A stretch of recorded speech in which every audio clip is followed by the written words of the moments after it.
sing this song of surrender out together. 1,000 times I failed, and yet God's mercy still remains.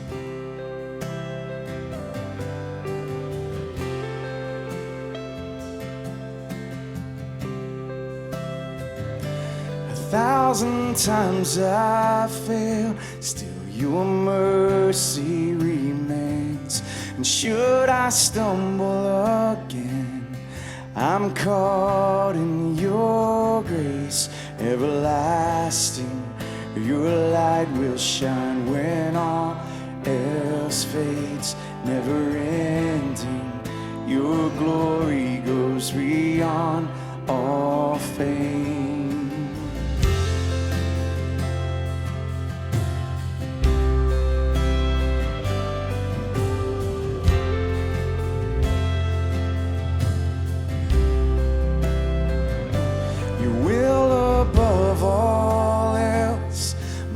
Purpose remains, the art of losing myself in bringing you praise everlasting.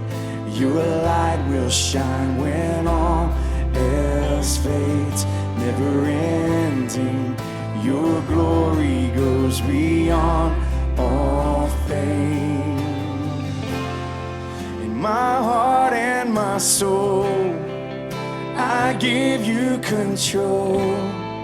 Consume me from the inside out, Lord. And let justice and praise become my embrace, to love you from the inside out.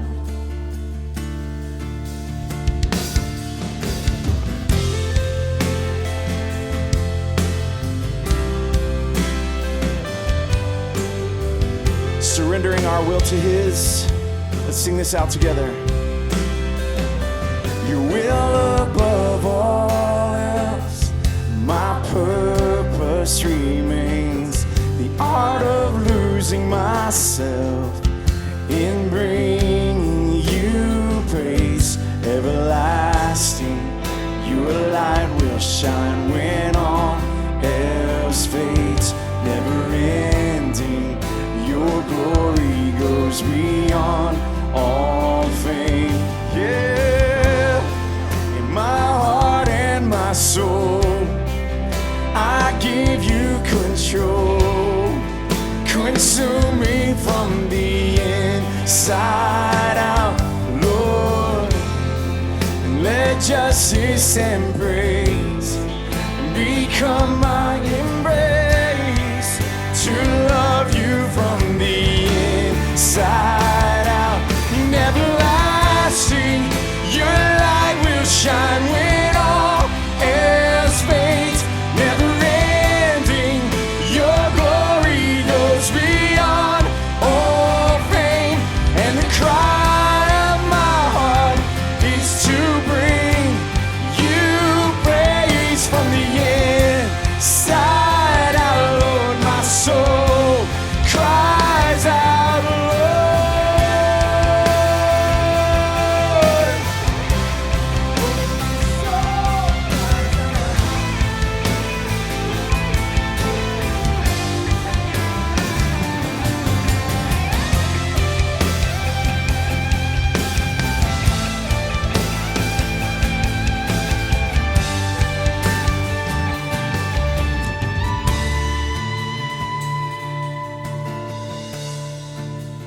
Sing it out, church. In my heart and my soul, I give you control. Consume me from the inside out, Lord. And let justice and praise become my embrace, to love you from the inside out. And everlasting, your light will shine when all else fades, never ending. Your glory goes beyond all pain, and the cry of my heart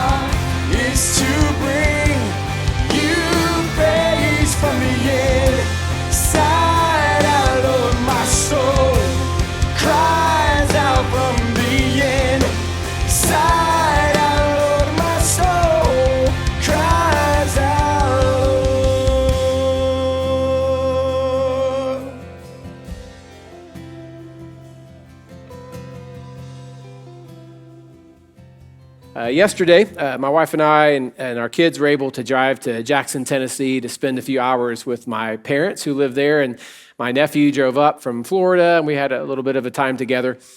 And whenever I'm at my parents' house, there is some reminiscing that goes on for sure. And there are pictures I haven't seen in a while, and you walk by your high school graduation picture or Christmas stuff. You see all that, and I begin to reminisce. And on the way home, last night as we were driving home, I was going through that mental bank of stuff.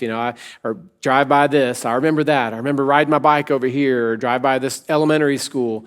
Whatever it was, and because of what I'm talking about this morning and where we are in our series, and then because I was there, all those things came together, and I remembered my second grade classroom. It just kind of popped out of nowhere, and I remember that my second grade teacher wrote on the chalkboard, I don't know when, I'm assuming day one of school year, or maybe it was a reaction to something else, but I remember she wrote on the board, no punching, no kicking, no cursing, no cheating. And I hadn't thought about that in a long, long time, but being in my hometown just brought that back. She could have done what the most professionals would do, write a little bumblebee and have be kind or be compassionate or be respectful or whatever the thing is. But my second grade teacher just wasn't having it and said, let's just not even pretend. Let's just do it. No punching, no kicking, no cursing, no cheating. And that was the list, which was incredibly important for us because we really just wanted to know, what do we have to do to not go to the principal's office? Anything else was kind of cool. We could do that. But we did want to go to the principal's office. I'm obviously an old guy now, but I grew up in a time when you actually got paddled when you went to the principal's office. That was really a thing. And if you're 30 or younger, you're like, I don't think it's true. In fact, there were paddles that were leaned up against the wall, probably purposefully displayed as a deterrent in the office. And one of them had holes drilled in it because we came up with the idea that it was for, aerodynamic, like to make it faster when you came through, more speed, more pain, more. I don't really know. I am a little foggy with that, but I remember the legend at least that went out. And I also remember that whenever our principal was on duty, we were a little more rebellious because the assistant principal was the one you didn't want to mess with.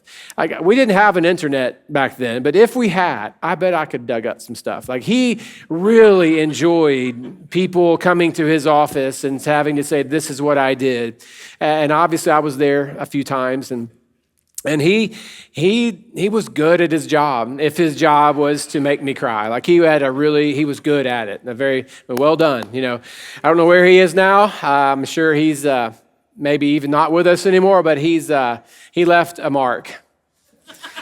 But we wanted to know, how do we not go there? I don't want to be in that spot.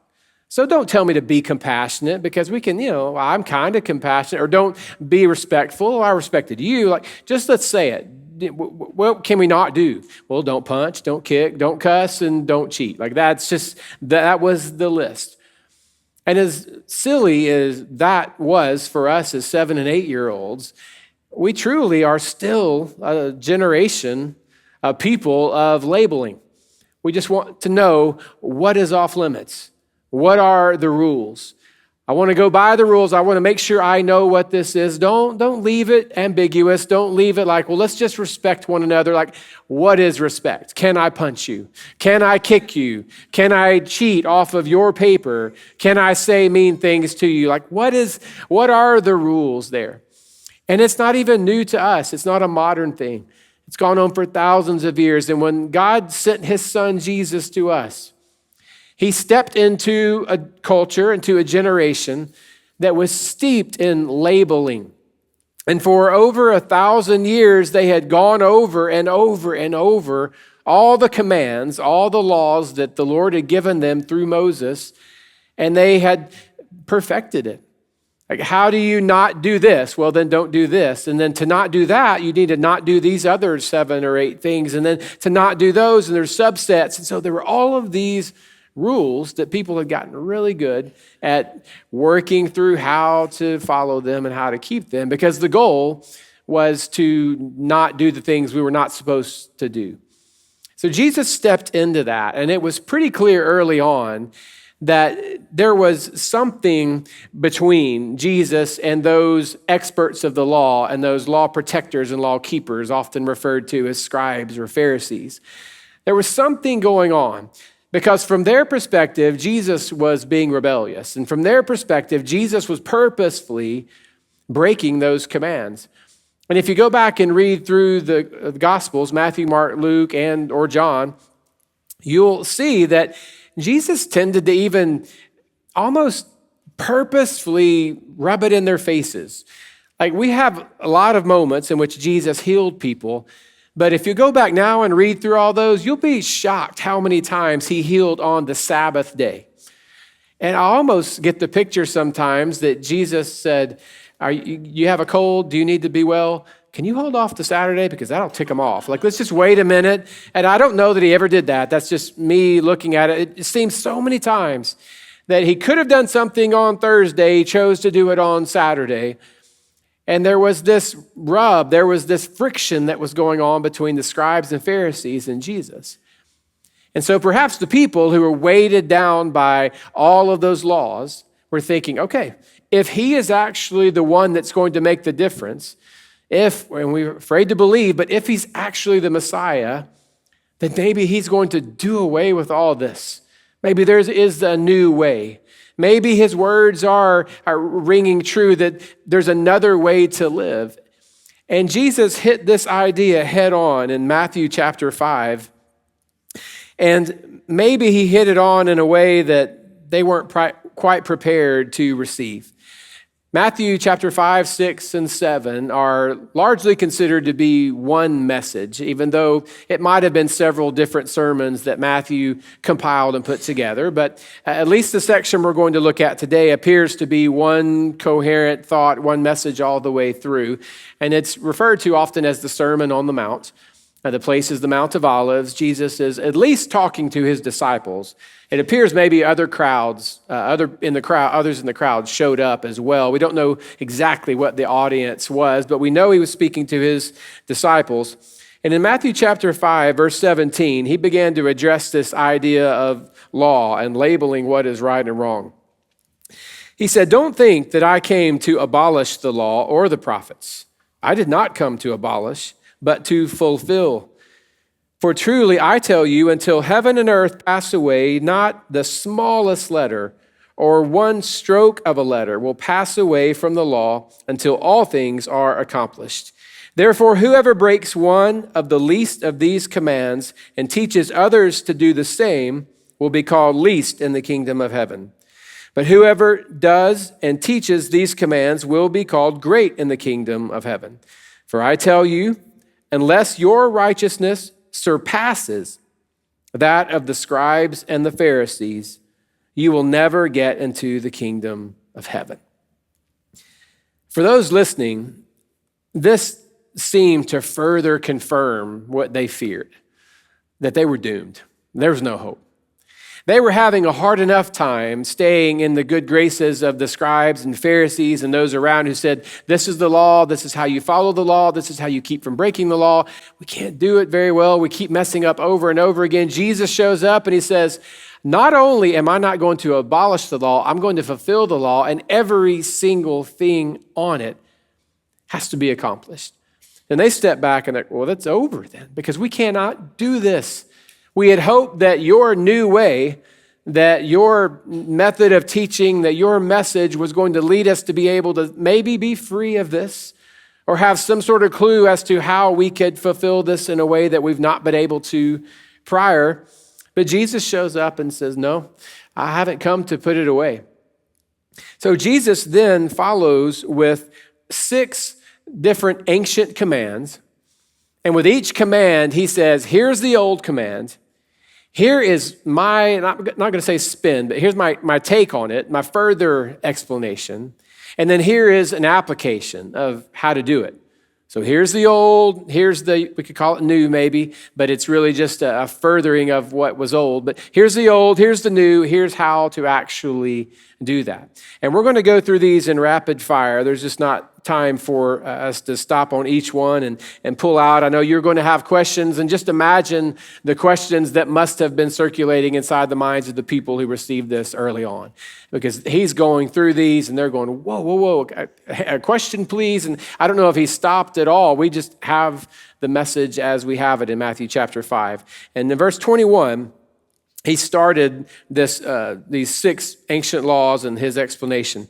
He said, "You have heard it was said to our ancestors, 'Do not murder, and whoever murders will be subject to judgment.' But I tell you, everyone who is angry with his brother or sister will be subject to judgment. Whoever insults his brother or sister will be subject to the court. Whoever says, 'You fool,' will be subject to hellfire." That's a funny word, hellfire. Anyway, we're subject to hellfire. I don't think it's supposed to be funny. It reads strange. So Jesus said, you've heard the old. Well, here's what I'm telling you. And it seemed to ramp up a little bit. It wasn't just, you've heard it said that we're not supposed to murder, but I say, listen, just don't murder on no, he said, you've heard it said don't murder. I'm telling you, if you call someone a fool and you insult someone, you are subject to even greater judgment. And then he went on to say, here's how you could just, apply this. He said, along the way, if you're in church, and you can fact check and read on your own, but if you're at church and you have a gift to give, an offering, and then you remember that someone has a beef with you, just set your offering down, leave the place of worship, go try to make things right, and then come back and offer your gift and let's worship. Which is pretty extreme. And that was his explanation. Now, I'm sure people wanted to stop and go, okay, but he just goes on. Number 2, verse 27, he says, "You have heard it was said, 'Do not commit adultery.' But I tell you, everyone who looks at a woman lustfully has already committed adultery with her in his heart." And then he gets to the application. He says, in fact, if you're lusting, just gouge out one of your eyes, because it's better to lose an eye than your whole body to be thrown into hell. Now, some of you came to the bridge and said, I like it here because you don't scream and spit and hellfire and, well, I'm sorry. We had a good run. I enjoyed being with you. But that's why this is hard stuff. I didn't say it. Jesus said it. It's here. I don't think we should run from it, but it's pretty extreme. And it hit the people then as it's hitting us now. It's just like, well, hold on a minute. Can we just stop and pause, gouge out and he moves on. Number 3, he said, it was also said in verse 31, whoever divorces his wife must give her a written notice of divorce. But I tell you, everyone who divorces his wife, except in the case of sexual immorality, causes her to commit adultery. And whoever marries a divorced woman commits adultery. Now, Jesus, oddly enough, I feel like he was just thinking about all the preachers that would be standing up in 2,000 years and just said, I'm going to make it weird. He didn't give an application. He just rolled on. Well, how are we? People are going to have questions. He just goes on. So then we got verse 33, thankfully, moving on. He says, again, you've heard it was said to our ancestors, you must not break your oath, but you must keep your oath to the Lord. But I tell you, don't take an oath at all. And his application was, just let your yes be yes and your no be no. If you say you're going to do something, do it. If you say, I'm not going to do that, don't do it. You don't need to swear or promise or say, well, this time, just do what you say. That's his way of explaining that command. Then he goes on to the next one in verse 38. He says, you have heard it was said, an eye for an eye and a tooth for a tooth. But I tell you, don't resist an evildoer. And the application he gives, that explanation is, if someone slaps you on one side of your face, just turn and give them the other. If someone wants you to walk a mile with them, you walk 2, just continue on. You don't resist that evil person. And then lastly, and here's the final one, verse 43, he says, you have heard that it was said, love your neighbor and hate your enemy. But I tell you, love your enemies and pray for those who persecute you, so that you may be children of your Father in heaven. And then he explained it by saying, loving people who love you, that doesn't take any faith. I want you to love people who don't love you. Now, for those of you who are actually really trying to dig into these and taking notes, thinking, I'll go back to that. It is odd, he says, you've heard it said, hate your enemy. And that tripped me up the first time I ever read that. And that's actually not part of the commands. But as the years went on, the Pharisees and scribes had defined neighbor as fellow Jew. So when they said, love your neighbor, they just meant as long as they're one of us. And Jesus was saying, no, we're moving beyond that, and we're going to love all those. So that's kind of different, and because you can go back to the commandments and go, I do not see that one in there. But that was how it had evolved, changed, morphed into where it was at that time. Now, this whole series we're working through this summer is about hard stuff. And followers of Jesus have had this sermon for 2,000 years, and it is still hard stuff. It's still very difficult to work through. Maybe not as difficult to understand, but difficult to put into practice for sure. And maybe even parts of it hard to understand. Now, there is so much here, and I think I've probably been guilty of it over the last 25 years as well, is when I've opened it up, especially in a teaching setting, I've probably just taken one of those and tried to work through it as faithfully as I could because there's just so much. I mean, don't we all have questions right now that we would love to stand up and ask? I mean, I don't have all the answers either. I'm still questioning some of this too. And I think it's easy to stop and go, well, let's just take this idea of murder or this idea of adultery, and let's just take this idea of revenge. And I understand each one would merit a lot of time given to it. But I think if we do that, we might also miss the fact that Jesus apparently put all of this together at a setting. It's like, why do that? If I had 6 points that don't have anything to do with each other, it's not a great decision for me to preach that message. If I said, well, I couldn't decide on 6 things, I'm going to give them all to you today. Like, I know you're not going to be able to comprehend all that because I would confuse myself, and I've been working on it for weeks. You want to have a coherent kind of thought when you put that together. And Jesus was a master communicator. So why would he knowingly put all of this stuff together and go, here, what do you think? Well, I think there's an overarching message with them. Again, now each one is rightfully deserving of some time and some thought. And some of you are going to drive home and have some discussions in your car, I'm sure, about one of these. But all together, Jesus is doing something here. And I believe he is not so subtly nudging them out of a life of labeling things as right or wrong, or how do I not do that? How can I not commit this sin? And moving them to a place where the goal would be to recognize and to pursue what is right.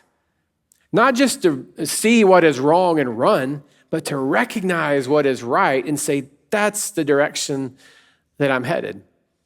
Now, I could tell my wife, hey, honey, listen, I've not committed adultery, so am I husband of the year or what? But that really wasn't the only dream she had when I got down on my knees and proposed. We were actually in Israel. We were in college, and we were on a trip, and I proposed there at the Sea of Galilee, believe it or not. It was really top that, Anyway, so I'm there. I was on my knees, and what I did not do was say, Christy, I promise I will not commit adultery. No, that was not the invitation. It was, I want to love you with all my heart, and I want to serve you as Christ loved the church. Okay. When I committed to that, I think she probably thought, he's probably planning on being faithful. Like that's a part of the deal. My goal is not just to make it to the end and not commit adultery. And I don't mean to say that lightly for those of you who've worked through anything like that, because Satan he's crafty and he puts us in spots and it's tough and we have God's grace.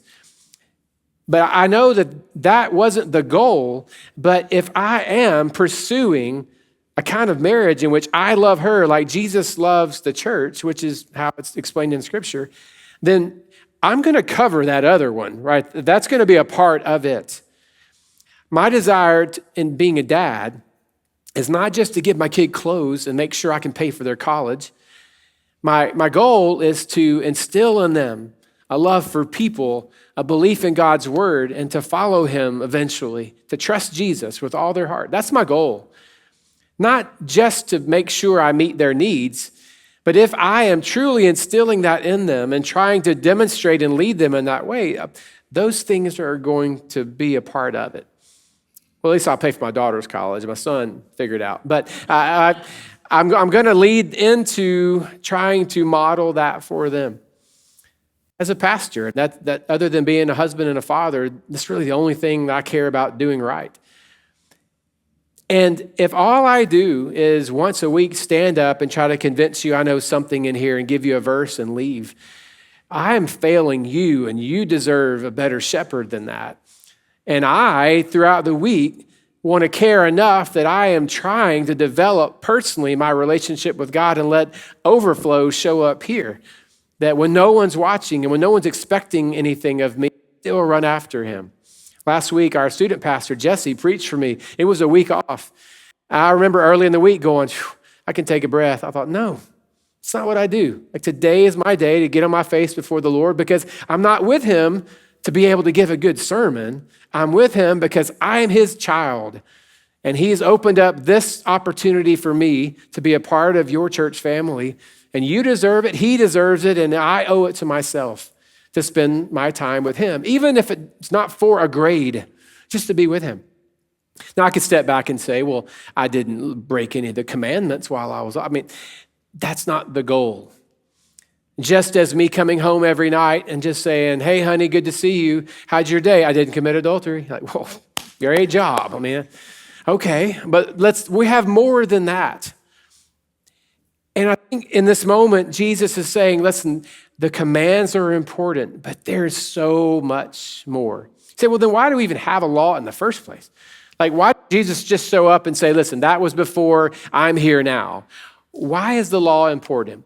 In Romans chapter 3, verse 19 and 20, actually, it says, now we know that whatever the law says, it says to those who were under the law, so that every mouth may be silenced and the whole world held accountable to God.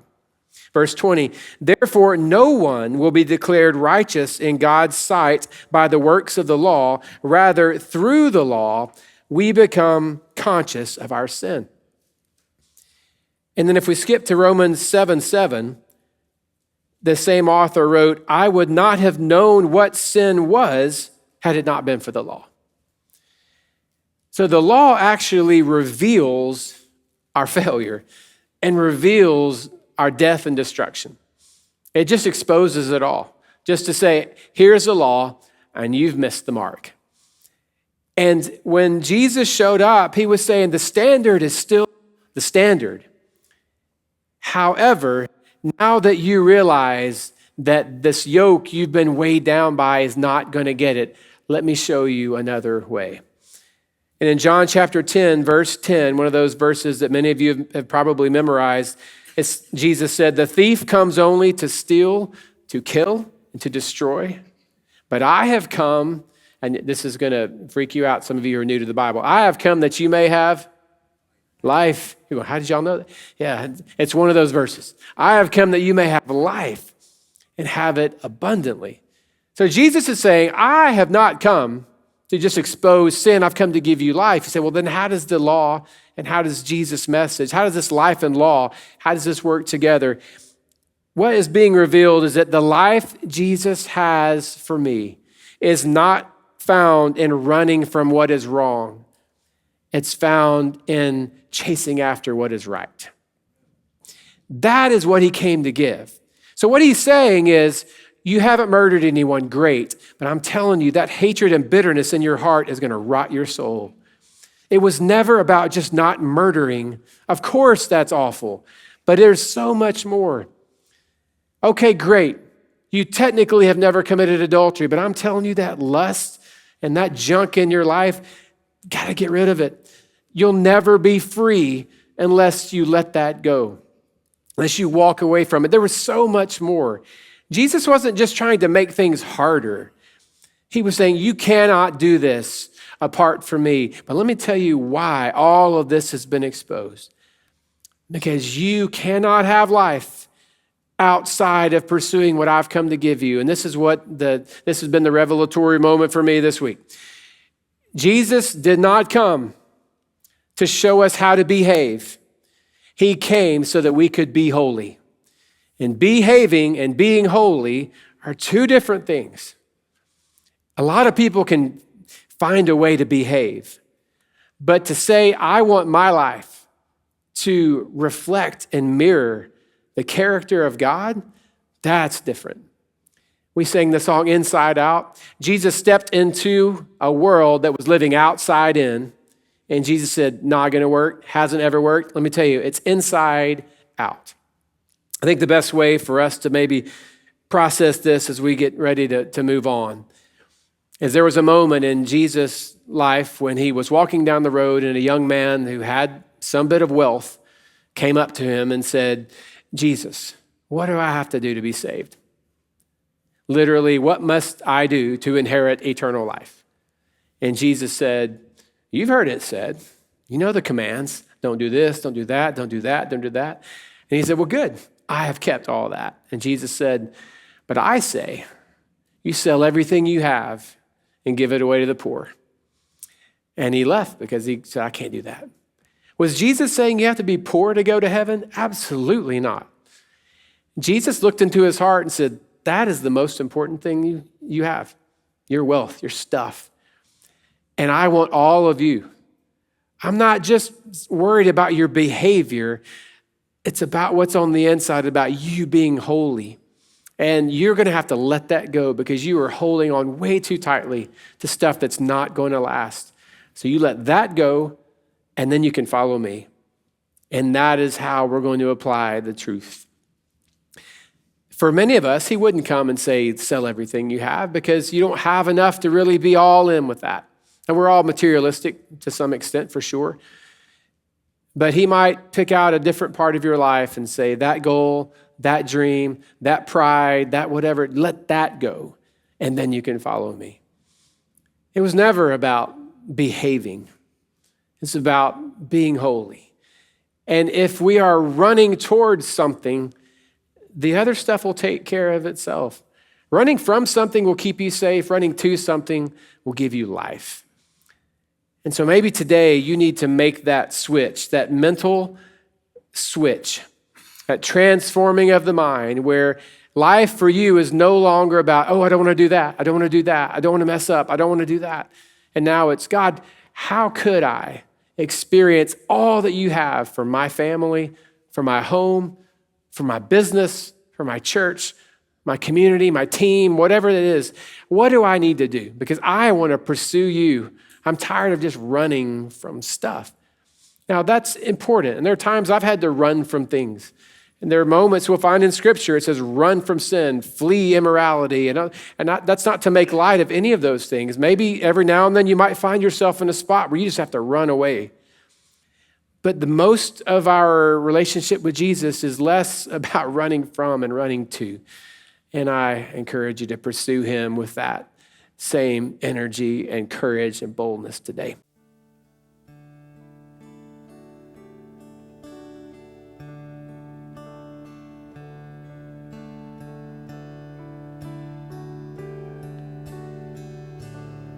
In the darkness, we were waiting without hope, without light, till from heaven you came running. There was mercy in your eyes to fulfill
till that stone was moved for good.